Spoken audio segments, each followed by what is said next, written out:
खबर हरियाणा के परिणाम के बाद इंडिया गठबंधन में जारी खींचतान की, जहां महाराष्ट्र से लेकर दिल्ली तक और उत्तर प्रदेश से लेकर बिहार तक सहयोगी दलों की नाराजगी खुलकर अब सामने आ रही है। तो आइए सबसे पहले बात हम कर लेते हैं उत्तर प्रदेश की। हरियाणा के चुनाव परिणाम के ठीक एक दिन बाद समाजवादी पार्टी के मुखिया अखिलेश यादव ने एक बार फिर से कांग्रेस पर प्रेशर पॉलिटिक्स का खेल खेल दिया। अखिलेश यादव ने उत्तर प्रदेश में होने वाले उपचुनाव की 6 सीटों पर अपने प्रत्याशियों का ऐलान कर दिया, जिनमें परिवार के लोगों का दबदबा नजर आ रहा है। अखिलेश यादव ने अपनी खाली की गई करहल सीट से तेज प्रताप यादव को उम्मीदवार बनाया, जो कि लालू प्रसाद यादव के दामाद हैं। इस सीट से वो 2022 में विधायक रह चुके हैं। उनके सांसद चुने जाने के बाद यह सीट खाली हुई है। अयोध्या के सांसद अवधेश प्रसाद के बेटे अजीत प्रसाद को मिल्कीपुर विधानसभा सीट से उम्मीदवार बनाया गया है। यह बीजेपी की भी नाक की सीट बनी हुई है और यह सीट अवधेश प्रसाद के इस्तीफे के बाद खाली हुई है। सीसामाऊ सीट से पूर्व विधायक इरफान सोलंकी की पत्नी को टिकट दिया गया है। यह सीट इरफान सोलंकी के सजा होने के बाद उनकी सदस्यता रद्द होने के कारण खाली हुई है, क्योंकि इरफान सोलंकी इस समय जेल में हैं। अब अंबेडकर नगर से सांसद लालजी वर्मा की पत्नी को उम्मीदवार बनाया गया है। वो कटेहरी विधानसभा सीट से चुनाव लड़ेंगी और इस सीट पर लालजी वर्मा पहले विधायक रह चुके थे, लेकिन सांसद बन गए तो उसके बाद उन्होंने इस्तीफा दे दिया और ये सीट खाली हो गई। रमेश बिंद की बेटी ज्योति बिंद को समाजवादी पार्टी ने अपना उम्मीदवार बनाया।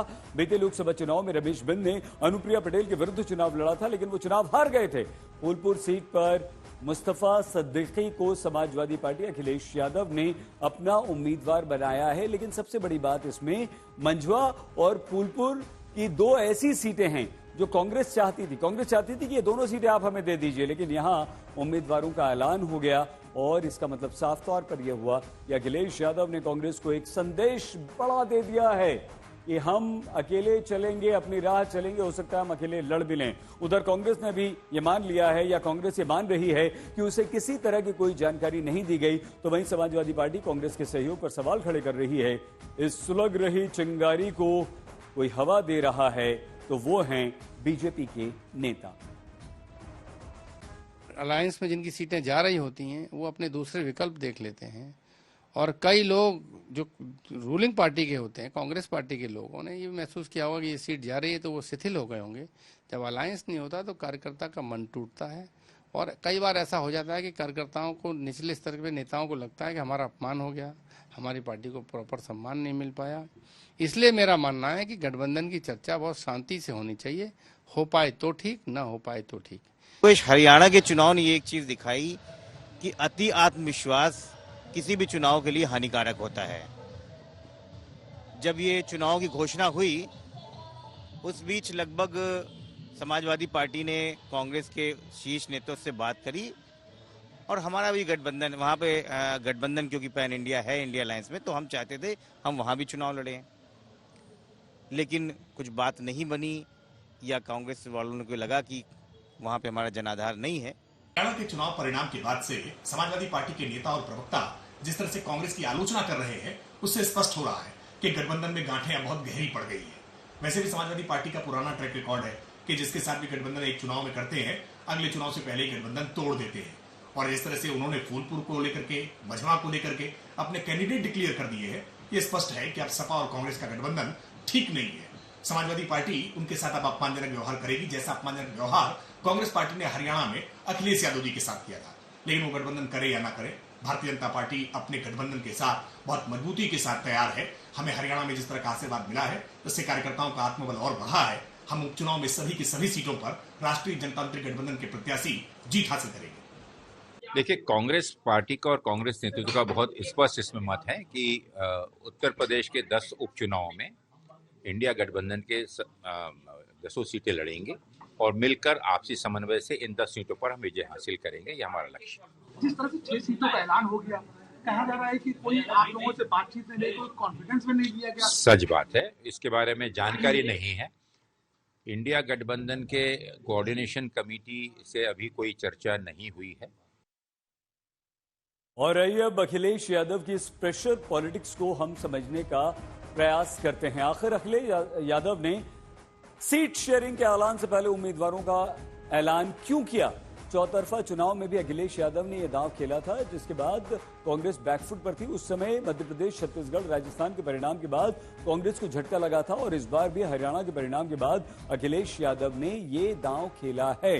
अब सूत्रों की बात माने तो कांग्रेस उपचुनाव में 5-5 सीट के फॉर्मूले की बात कर रही थी, लेकिन अखिलेश यादव ने तो 6 सीटों पर ऐलान भी कर दिया और इस ऐलान के बाद यह साफ हो गया है कि कांग्रेस को अधिकतम मैक्सिमम 4 सीटें ही वो देंगे या फिर आंकड़ा 2 तक भी जा सकता है। वहीं इन सीटों में 2 सीट ऐसी हैं जहां कांग्रेस दावा कर रही थी, जिन पर दावा कर रही थी उनका ऐलान कर दिया, जो हम आपको बता चुके हैं। पिछली बार अखिलेश यादव ने मध्य प्रदेश में उत्तर प्रदेश से सटी सीटों की मांग की थी, लेकिन कमलनाथ ने ऐसा नहीं होने दिया था और इस बार भी अखिलेश यादव ने हरियाणा में कांग्रेस से गठबंधन करना चाहा था, जहां बात नहीं बनी थी।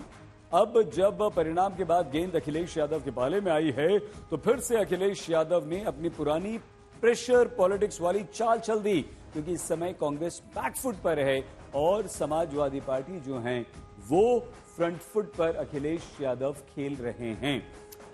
हरियाणा में कांग्रेस की हार पर दिल्ली से महाराष्ट्र तक खलबली मची है। सहयोगी ही अब कांग्रेस को घेर रहे हैं।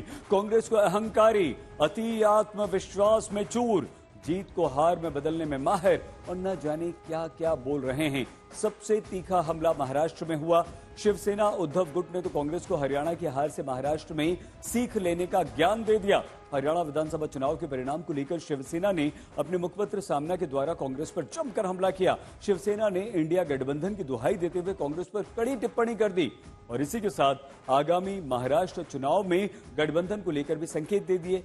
शिवसेना ने सामना में लिखा, हरियाणा चुनाव में कांग्रेस ने अति आत्मविश्वास दिखाया और इसी का परिणाम निकला कि चुनाव वो हार गई। हरियाणा में लोगों का मूड कांग्रेस के पक्ष में था, लोग बीजेपी के खिलाफ थे। सभी सर्वे एजेंसीज ने कांग्रेस की जीत पक्की कर दी थी। सर्वे एजेंसीज ने एक तरफा जीत का ऐलान किया था, लेकिन परिणाम ठीक इसके विपरीत निकले। जीत की पारी को हार में कैसे बदला जाए, ये कांग्रेस से ही सीखा जाता है। ये पूरा का पूरा कटाक्ष जो किया है वो सामना मुखपत्र में किया गया है। अब उद्धव ठाकरे वाली शिवसेना ये कह रही है कि कांग्रेस को हरियाणा में अति आत्मविश्वास ले डूबा और शरद पवार वाली पार्टी एनसीपी की सांसद सुप्रिया सुले कह रही कि कांग्रेस की हार से कांग्रेस को सबक लेने की जरूरत है। हरियाणा में इंडिया गठबंधन नहीं बन पाया क्योंकि वहां कांग्रेस को लगता था कि बस हम अपने ताकत पर, अपने बलबूते पर जीतेंगे तो सत्ता में और कोई भागीदार नहीं चाहिए। तो हमारे जो मित्र है हुड्डा जी या कांग्रेस के नेता है, उनको लगा कि हम ही जीतेंगे। अगर समाजवादी पार्टी है अखिलेश जी की, आप है केजरीवाल साहब के नेतृत्व में, हमारे जैसे छोटे छोटे दल है, हमारे खाते में 1-2 सीटें आ जाती तो जरूर ये जो चित्र है, ये निर्णय है जो जनता ने दिया, उसमें जरूर बदलाव होता। मैं ये मानता हूं कि भारतीय जनता पार्टी ने जो चुनाव लड़ा है वो बहुत ही बेहतरीन तरीके से लड़ा है। हारी हुई बाजी बीजेपी ने जीत ली, ये मान्य करना पड़ेगा। लगा था जो माहौल दिख रहा था कि हरियाणा में कांग्रेस का परफॉर्मेंस एक्स्ट्रॉर्डनरी होगा, वो नहीं हुआ। तो हम सब कांग्रेस से भी हम बात करके सीखेंगे कि वहाँ क्या गलतियां हुई कि वो फिर से हम वो गलतियां